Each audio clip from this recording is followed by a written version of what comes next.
Kalau kita bicara soal realisasi penjualan kendaraan roda 4 ramah lingkungan berteknologi hibrida alias hybrid di Indonesia memang bisa dikatakan semakin meningkat ya. Seiring dengan ketatnya persaingan dari sejumlah merek produsen mobil yang memperkenalkannya. Bahkan anehnya nih pemirsa, penjualan mobil hybrid di Indonesia bahkan lebih stabil dibandingkan dengan mobil listrik atau full electric vehicle. Agak aneh ya, karena mengingat insentif pajak kan ditujukan buat kendaraan roda 4 full elektrik. Maka dari itu, fenomena ini mari kita ulas selengkapnya dalam Tanpa Bumbu Mobil Hybrid Kian Diburu. Pertama-tama kita akan lihat dulu data dari Gaikindo terkait dengan penjualan kendaraan wholesale atau dalam negeri di dua tipe kendaraan ini, yakni listrik dan juga hybrid. Seperti apa gambaran penjualannya kita lihat di slide ini, di mana kalau kita lihat ya dari Januari 2022 begitu, di mana penjualannya ini hanya 95 unit. Kemudian kalau data terakhir ini mobil hybrid terjual di bulan Agustus 2023 yakni di level 7.139 unit. Dan terlihat ya pemirsa bahwa naiknya ini konsisten begitu. Meskipun ada fluktuasi juga di tahun 2023 namun masih kecenderungannya masih naik terus trennya, berbeda dengan penjualan kendaraan listrik ya. Nanti kita lihat datanya secara lengkap tapi naik turun begitu cenderung datanya. Nah kalau kita lihat kendaraan listrik memang kadang tinggi namun pernah mengalami masa surut juga nih. Kemudian kalau kita analisa di tahun 2023 jenis kendaraan hybrid ini terus bertambah begitu. Kalau kita lihat ini menjadi alasan mengapa akhirnya kendaraan hybrid ini naik terus penjualannya karena jenisnya bertambah. Bukan hanya produksi dari mobil Eropa saja, tapi mobil yang memang selalu jadi langganan orang Indonesia ya, yakni Jepang ini juga sudah mulai masuk ke segmen pasar mobil hybrid. Dan nggak ketinggalan tentunya mobil-mobil produk China ini juga sudah mulai memasarkan segmen hybrid mereka di Indonesia. Pertama kalau kita lihat ya top of mind mobil hybrid orang Indonesia, yakni yang pertama Toyota Kijang Innova yang akhirnya merilis Zenix Hybrid. Ada juga yang cukup hits nih yakni Toyota Yaris Cross Hybrid. Lalu ada juga yang paling baru yakni Wuling Almas Pro Hybrid yang pada pekan lalu baru launching begitu. Nanti saya akan kasih lihat begitu harganya sangat kompetitif di sekitar 440 juta dan spesifikasinya nanti akan kita bahas di segmen selanjutnya begitu ya. Kemudian sementara di sisi lain kalau kita lihat itu tadi mobil hybrid, kalau kita lihat mobil listrik bersubsidi ini jenisnya nggak nambah-nambah. Kalau kita lihat top of mind-nya tetap dua model yang ada di pasaran. Kalau kita lihat sejak tahun lalu hingga tahun ini antara Hyundai Ioniq 5 atau ya Wuling REV apalagi begitu ya. Terbukti nih dari data penjualan mobil full elektrik atau EV yang memang cenderung naik turun. Kita lihat data spesifiknya di slide selanjutnya.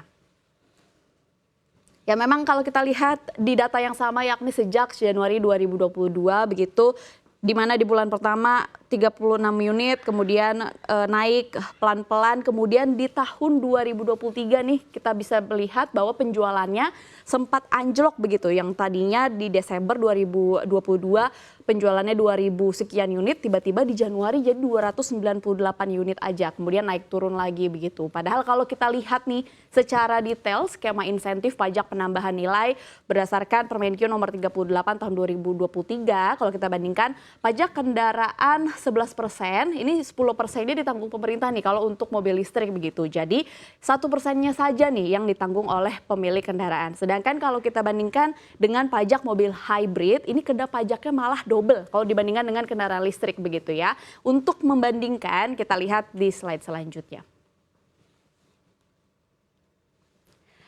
Ya kalau kita bicara soal pajak kendaraan, karena kendaraan hybrid electric vehicle ini termasuk dalam kategori barang mewah yang menghasilkan CO2, jadi tetap dikenakan dua jenis pajak yang masuk ke dalam kendaraan roda 4, yaitu yang pertama adalah pajak penjualan atas barang mewah atau PPNBM dan pajak kendaraan bermotor atau PKB. Kemudian kendaraan listrik murni berbasis baterai kalau kita bandingkan dan juga jenis fuel cell ini tidak dibebankan pajak penjualan atas barang mewah karena memang tidak menghasilkan CO2 itu tadi ya. Namun rencana saat ini yang lagi diajukan begitu nilai PPNBM mobil hybrid ini akan dibuat lebih murah seperti yang sudah Sinta jelaskan tadi bila dibandingkan dengan PPNBM mobil berbahan bakar fosil murni. Tarif PPNBM mobil hybrid ini sedang diajukan begitu ya dari mulai 15, 25% hingga 30% dengan menyesuaikan kapasitas silinder masing-masing mobil hybrid. Sederhananya ya, makin tinggi CO2 yang dihasilkan, maka makin mahal juga nanti pajaknya begitu. Sementara untuk PKB tahunannya masih disamakan seperti mobil konvensional, yaitu dikenakan 2% dari nilai jual mobil hybrid. Begitu pemirsa, kurang lebih gambaran pajak dari mobil hybrid. Nah ternyata fenomena kurang lakunya mobil full listrik nggak hanya terjadi di Indonesia saja, tapi juga di negara China yang justru udah membuat ekosistem kendaraan listrik duluan dari Indonesia. Kita lihat fenomenanya di slide selanjutnya. Ya kalau kita lihat dari data di mana produsen mobil Amerika Serikat Tesla, ini laporan terbarunya adalah di mana mobil listrik yang dibuat di China mengalami penurunan penjualan sekitar 10,9% pada bulan September 2023 atau anjlok 10,9% dibandingkan dengan periode yang sama di tahun sebelumnya atau secara year on year begitu ya.